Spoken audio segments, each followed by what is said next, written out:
Okay, so still on the matter of the mind.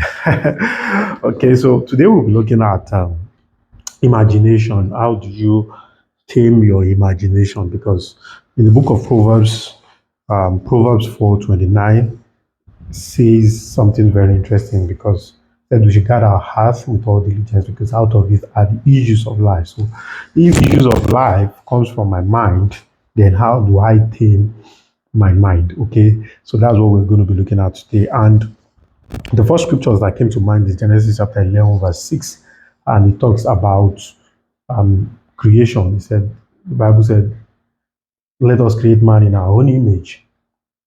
Why must that statement be made? That means the process of creation, like we've been talking about, start first from the mind. Okay, so let us create man in our own image.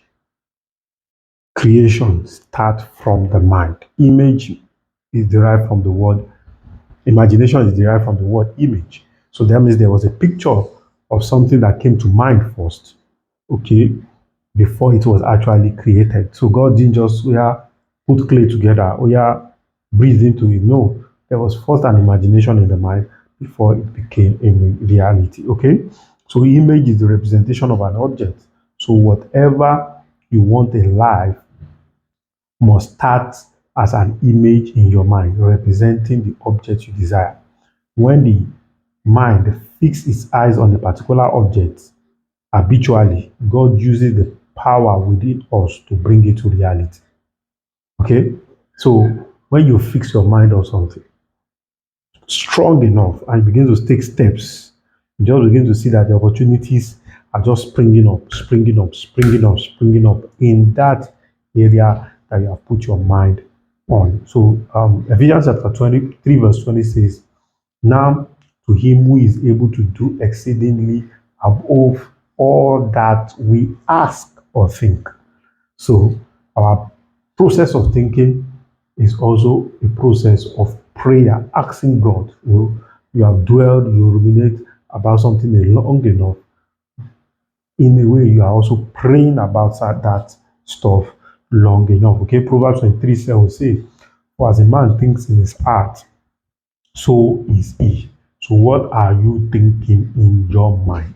What are you thinking in your mind? What are those thoughts that are ruminating in your mind? Because um, if you do not tame what you think about, then you cannot control the outcomes of your life. This, I think, is as simple and as straightforward as that. So, what are you really, really, really, really, really thinking in your mind? So, look at the story of Jacob in the Bible, which is a very, very, very powerful case study when you look at the power of the mind. Okay, Jacob and Laban had an agreement, and he said, so type of sheep are going to be mine if they produce. And what does Jacob did? He set in motion the power of imagination, and he said, okay, no problem. Let's these guys go and meet where they can be seeing something that is spotted. And they started meeting in a place where they can see something that is spotted. And all of a sudden, they started producing spotted animals. And that increased the wealth of Jacob exponentially. So, also, if you can just think in your mind about success long enough, it's going to produce wealth and success like never before. So, the power of imagination is very, very important. In all that we do, we must always have that picture in our mind. So what do I really want what do I really want to achieve? And how do I really want to achieve what I want to achieve? Okay. So if you don't use the power of imagination to make positive change in your life, the devil will hijack it for his own destructive use. Second Corinthians chapter 10, verse 4, it said, for the weapon of our warfare are not carnal. So if you don't use the power of imagination, the devil is going to use that power against you. Let me share a quick story here. There was a man that shared a story of how he was going to be he joined an occultic organization, and he never knew that it was an occultic organization he was going to join. So they sent him a letter which was supposed to be like an invitation letter. Said as he was reading it, it was not really making sense, but they put an instruction there that even though the words does not make sense, you should be reading it at a particular reading. And he was reading it. He said all of a sudden he realized that something jumped like a lion from the wordings of that letter into his heart. That's how he joined the occultism. And so what they were able to do was because they opened his heart to that reading, and they were able to shift, what am I saying? They were able to shift his mind into a particular frequency, and they were able to initiate him. So we need to tame everything that comes into our mind. So how do we then tame everything that comes to our mind? Number one, Romans chapter 12, Romans chapter 12, verse 2 say, do not be conformed to this world. That means we need to recognize the fact that we cannot do the way the world does their thing. Okay, so taming basically means control, right?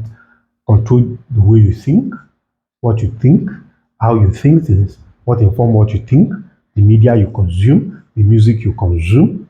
All these things, we must tame them. We must tame them. The dog you tame and train will eventually be useful for you. So the mind you tame and train will eventually be useful for you. I did a video sometimes ago, how to train your mind to continually make more money for you. How do you train your mind? Because there are some people that have trained your mind in such a way, the same way you train your mind to drive car. So also some people have trained their mind to continually make money and become stupendously wealthy. So it's all really depends on you. How do you train your mind? Okay, you control the things that filtered into your mind, and that's very, very important. Okay, so you tame your mind, you study the word of God, and its application is a major way of taming and training your mind. Hebrews chapter 5, verse 12 to 14 talks about that. So avoid watching things that are immoral and things that are ungodly. That's one of the ways you train your mind. What feeds your mind? Your eye, your ear, what you speak, because anytime you speak, you hear it too, touch it too. All the sensories are very, very important, and you must pay attention to everything that is spiritual. You pray, you read the word of God, you read godly books, and you read things that you want to develop your life about. So my parting shot for you is train your mind, tame your mind. Don't let the circumstances and the things that are happening, the lack and want that are happening around you, control your mind. So why don't you like, share, and subscribe? Bye.